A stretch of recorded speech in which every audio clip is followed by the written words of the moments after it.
Hello, everybody. In this chapter, we delve into the concept of perception. We commonly understand perception as the conscious awareness of the world around us when we are awake. But let's break this down further. When a person is dreaming during sleep, do they or he have perception?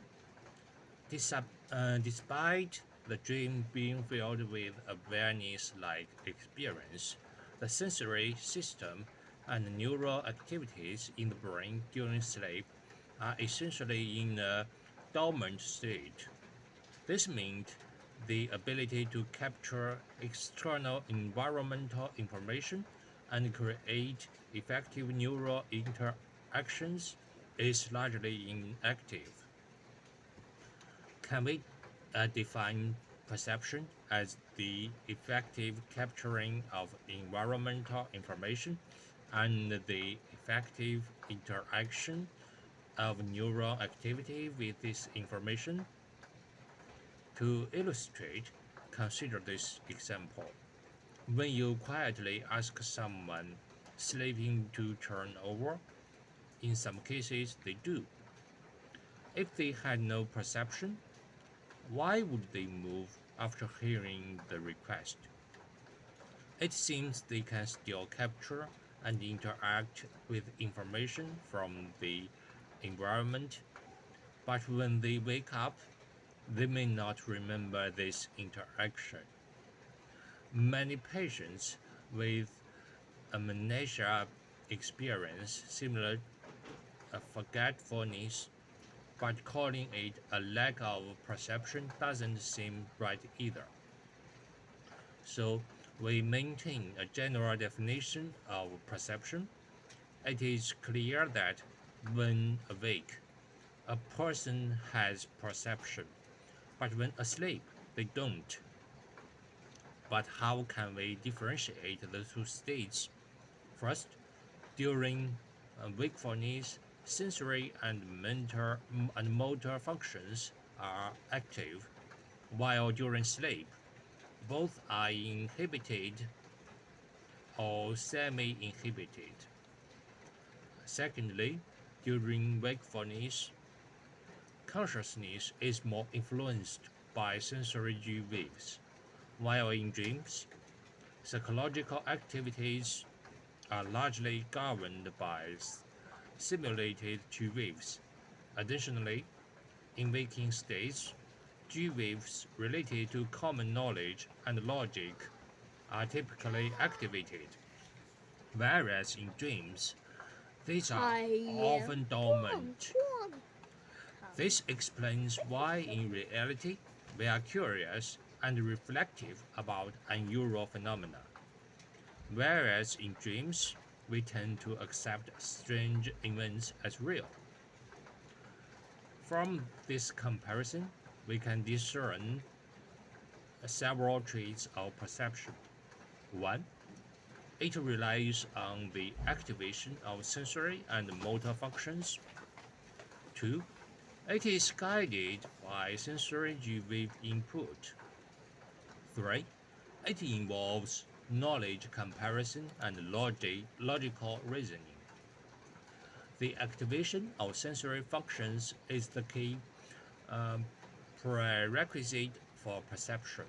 Without this is no effective input from sensory G waves and no way to guide conscious thought, even if common knowledge and logic are present.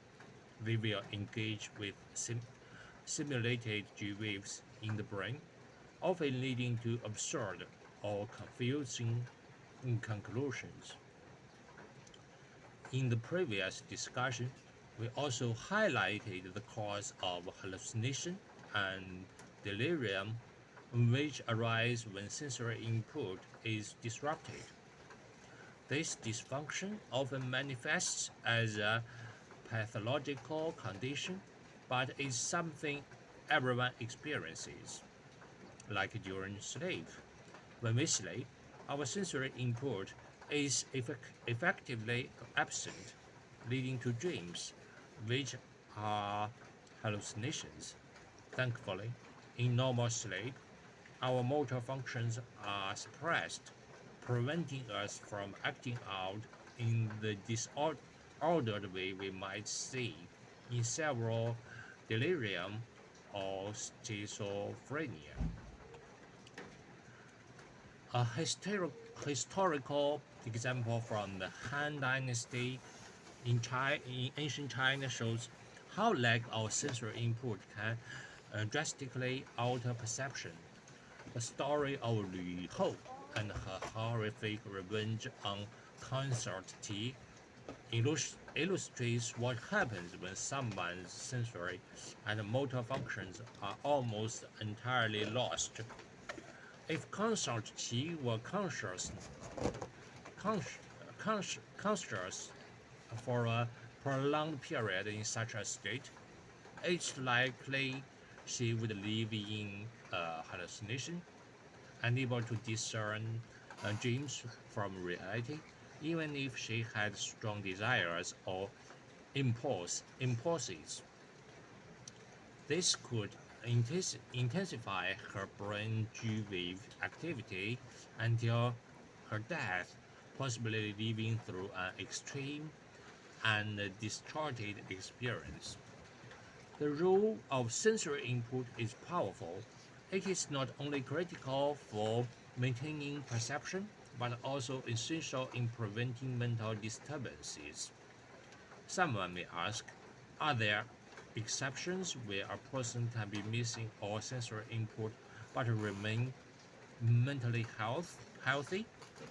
The answer is yes, and it often involves a person intentionally shutting off sensory input to focus and strengthen beliefs or understandings of reality.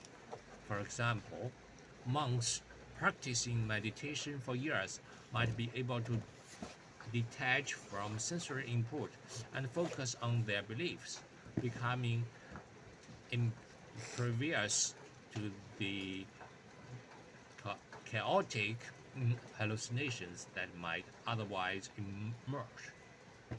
This all points to the idea that in the brain, G wave G waves compete.